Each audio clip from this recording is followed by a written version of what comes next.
Hi and welcome to my channel Shades of Sage, where I discuss all things motherhood. So in today's video I'm going to talk about how I was able to successfully breastfeed all three of my children exclusively for 1 whole year. So that was my goal with all of my children. So I'm just going to discuss some things that really helped me, and hopefully it can help you on your breastfeeding journey for however long you want to breastfeed as well.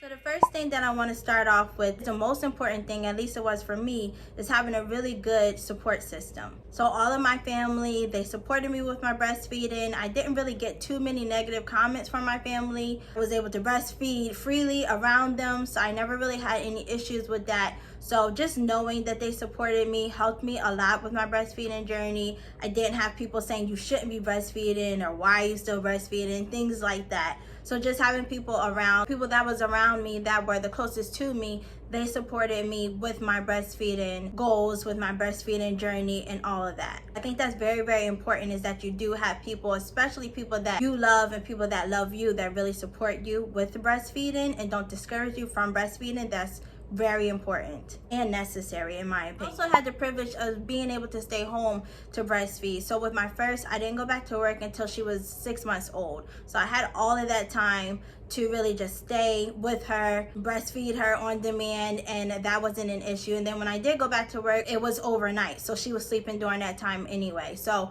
it worked out perfectly with my first, and with my last 2 children, I haven't had to go like outside of the home to work. So that's really been an added benefit, added bonus for me, is that I haven't had to work outside of the home. So I think that also made my journey, or my breastfeeding journey, a little bit more easier, being able to stay home and breastfeed my children from the breast without having to use bottles or anything, or without having to worry about pumping.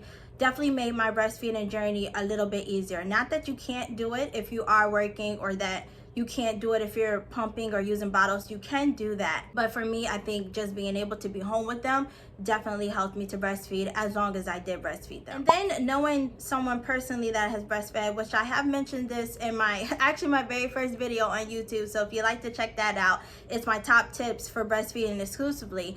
But just knowing someone personally in your life that has breastfed. So my mom was that for me. I watched her breastfeed all of my siblings. I am one of 10. So there's a lot of us, and she breastfed all of us. And I just thought that was amazing. I thought that was incredible.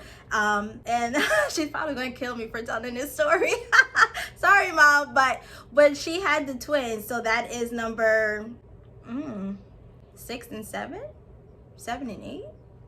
I'm actually not sure right now. But when she had the twins, she had so much breast milk, and she was pumping constantly and feeding them constantly. And I remember that she would put her breast milk into like empty milk jugs and put that in the freezer. So she had an abundance of breast milk, and it just was like amazing to me. So I'm like, if she can do that, I can definitely breastfeed all my babies. And it was a no-brainer for me. I knew that I always wanted to be a mom, and I knew that when I did have children eventually, I was going to breastfeed. So that definitely helped, just knowing that my mom had breastfed all of us, and if she could do it, I definitely could do it. And so that was just my goal and my plan all along. Leads me to my next thing, which is my passion for breastfeeding. Like I said, I'm very, very, very passionate about breastfeeding. If you cannot tell, that was my main goal that I had for my children in their infancy, was to breastfeed them all. I am not a fan of bottles. I'm not knocking you if you use them or whatever, but I don't like bottles. I don't like cleaning them. I don't like smelling them. I don't like anything about them. But if you use them, of course, that is okay. That's your prerogative. That's your preference. But I don't like them.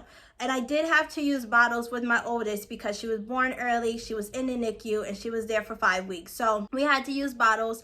But when she came home, I tried it out. I really did. I tried it out, but it just wasn't for me. So exclusively breastfeeding is what I chose to do, and I'm super passionate about it. And so because I knew that that's what I wanted to do, when I first got pregnant, I read everything that you can think of about breastfeeding so that I could know what to expect. I could know like some pitfalls before I even got started and how to navigate around them. I did a becoming a mom class, which we also talked about breastfeeding in that class as well. So I just really researched as much as I could about breastfeeding. I was just determined to stick with breastfeeding no matter what, whether it was a little bit or a lot, whatever I could do, I was going to do. And I was able to not have to use formula. I had a really good supply, and I think that me just really being passionate about it also helped me to breastfeed all of my children for that first year of life. So as I was saying, the next thing that was really important is research and preparation.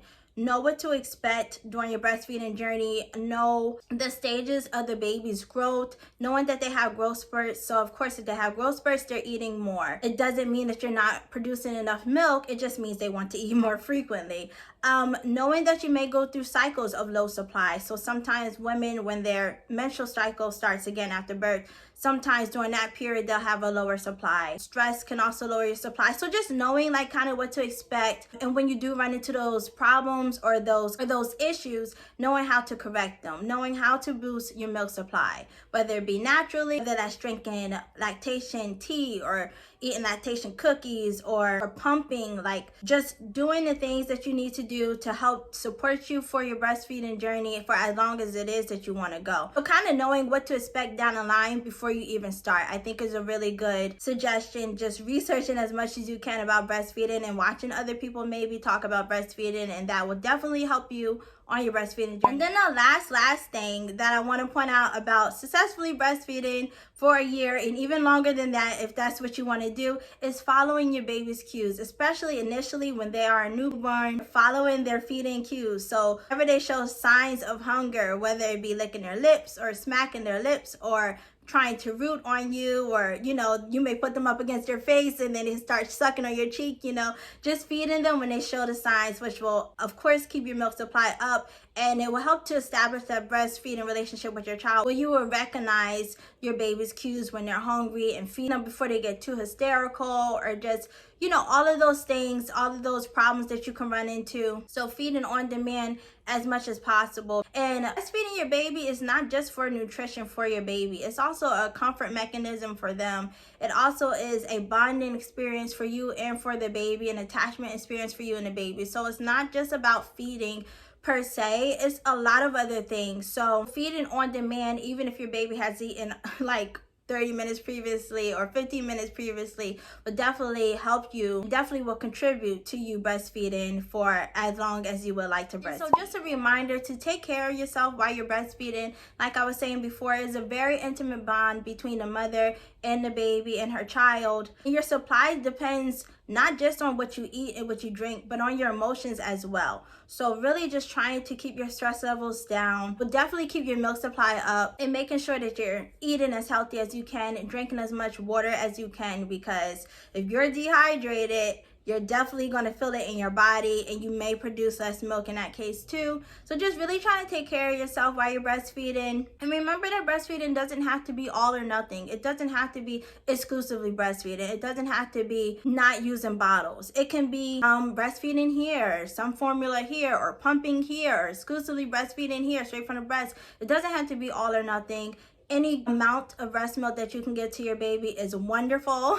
We love that liquid gold for our babies. So just know that if breastfeeding is your goal, you can do it. There are a lot of resources out there for if you're running into any troubles. I do have some other videos on my channel and a playlist that you can watch if you're interested in those. I definitely have some more breastfeeding videos coming up, so be on the lookout for those as well. And that's all that I have for today. Thank you so much for watching, and remember to let your story be your power. And I'll see you in my next video. Bye.